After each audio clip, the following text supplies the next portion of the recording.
Info terbaru di ASN News kali ini terkait dengan hasil rapat Menpan dan BKN serta Komisi 2 DPR RI terkait dengan rekrutmen CP3K maupun rekrutmen CSN, CPNS dan P3K di tahun 2024. Berikut ulasan lengkapnya. Dikutip langsung dari BKN dan Menpan RB bahwa RPP turunan UASN terbaru, pemerintah dan DPR sepakat larang PPK instansi angkat tenaga honorer. Ini perlu digarisbawahi ya sahabat-sahabat, bahwasanya BKN bersama Menpan RB dan DPR sepakat bahwa setelah disahkannya UU nomor 20 tahun 2023 tentang ASN, pejabat pembina kepegawaian atau PPK dan pejabat lainnya dilarang melakukan pengangkatan tenaga honorer. Pengangkatan tenaga honorer setelah pengesahan ini tentang ASN dapat dikenakan sanksi yang berat bagi yang masih melanggar. Hal ini tertuang dalam kesimpulan hasil rapat dengan dengar pendapat antara BKN, Kemenpan RB dan DPR RI yang dilaksanakan pada Rabu 13 Maret di ruang rapat Komisi 2 DPR. Di sisi lain, BKN, Kemenpan RB serta DPR RI juga bersepakat bahwa alokasi formasi penerimaan P3K di tahun 2024 akan disesuaikan dengan jumlah tenaga non-ASN yang terdata dalam database BKN. Selain itu, seluruh proses penetapan nomor induk NIP 3K PPK 2021 sampai 2023 akan segera diselesaikan.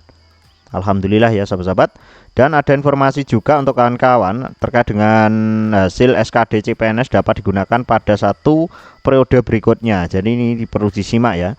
Kepala BKN ini langsung dari Kepala BKN menyampaikan bahwa hasil seleksi SKD yang diterbitkan dalam bentuk sertifikat berlaku sampai dengan seleksi pengadaan PNS satu periode berikutnya sesuai keputusan PAN RB 651 2023 tentang nilai ambang batas. Namun apabila peserta seleksi CPNS mengikuti SKD pada periode berikutnya, maka nilai SKD tahun sebelumnya dinyatakan tidak berlaku. Jadi tidak dipakai ya jika tes lagi seperti itu ya sahabat-sahabat. Jadi buat yang berencana ikut seleksi CPNS tahun ini bisa dipertimbangkan mulai sekarang ya. Kapan emangnya Min? Tunggu aja di kanal medsos BKN itu dari BKN ya informasinya. Untuk mengecek keaslian sertifikat ya Kemenpan RB 651 nilai ambang batas itu cara penggunaannya https sertifikat bkn.bkn.go.id ya sahabat-sahabat. Jadi nanti bisa dikunjungi laman ini ya untuk mengecek keaslian sertifikat yang memuat hasil SKD. Peserta dapat membuka alamat sertifikat.bkn.go.id. Ini mungkin juga berguna untuk P3K. Selanjutnya untuk teman-teman hasil rapat koordinasi persiapan pengadaan ASN tahun 2024, Haryomo juga menerangkan bahwa saat ini BKN sedang melakukan proses verifikasi atau verval terhadap seluruh tenaga non-ASN terdapat dalam pangkalan data BKN. Jadi untuk teman-teman kenapa kok ngecek pendataan non-ASN nggak bisa? Ini alasannya ini ya sahabat-sahabat. Jadi masih dilakukan verval ulang ya, verval ulang dari sananya dari BPKP serta ataupun dari BKN, di mana BPKP fokus pada aspek pembayaran jelasnya ini ya sahabat-sahabat. Karena jumlahnya cukup banyak mencapai 1,7 juta orang. Proses verval dilakukan oleh BKN bersama BPKP.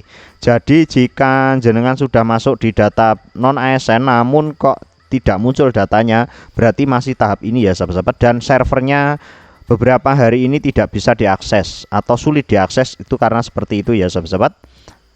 Terakhir aja menyampaikan tentang jenis pengadaan CSN tahun ini terdiri data sekolah dinasan, PNS dan P3K. Khusus untuk P3K, pengadaan calon PPK dilaksanakan melalui tahapan perencanaan, pengumuman lowongan, pelamaran seleksi, pengumuman hasil seleksi hingga pengangkatan menjadi P3K. Perlu diketahui bahwa P3K tidak serta-merta diangkat menjadi calon PNS.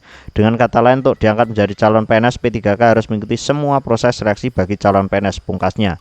Jadi P3K nggak bisa otomatis jadi PNS ya sahabat-sahabat. P3K tidak bisa otomatis menjadi di PNS, dan ini ada syarat-syaratnya juga. Setelah itu kita cek juga dari Menpan ya sahabat-sahabat, bahwasanya rapat koordinasi persiapan pengadaan ASN ini Menteri Anas menyambut formasi bagi fresh graduate diutamakan untuk menjaring talenta digital, tenaga auditor serta SDM yang akan mengisi jabatan di IKN. Jadi untuk PNS ini kebanyakan nanti akan dimasukkan di IKN ya sahabat-sahabat. Pemerintah menyiapkan ASN talenta digital dari kalangan fresh graduate yang akan menjadi akselerator mesin birokrasi dan pelayanan publik.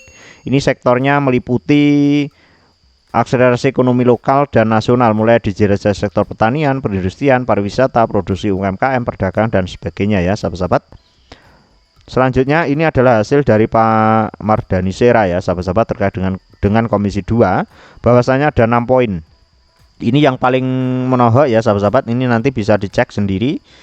Namun untuk yang nomor 6 terhadap temuan hasil verifikasi dan validasi yang dilakukan oleh BKN dan BPKP yang berpotensi kehilangan sekitar 20% dari 1,7 juta formasi yang akan diangkat menjadi P3K. Komisi 2 DPR RI, Menpan RB dan BKN akan membahas lebih lanjut pada rapat kerja berikutnya ya sahabat-sahabat. Dan alhamdulillah ini kabar gembira untuk sahabat-sahabat yang menantikan NIP 3K, bahwasanya untuk ini agar akan dipercepat ya sahabat-sahabat untuk penerimaan SKP 3K maupun NIP 3K-nya ya sahabat-sahabat. Jadi terutama bagi peserta yang merupakan tenaga honorer yang telah terdata dalam database BKN agar segera bekerja dan mendapatkan penghasilan sahabat-sahabat, seperti itu dari percepatan pemberian NIP 3K.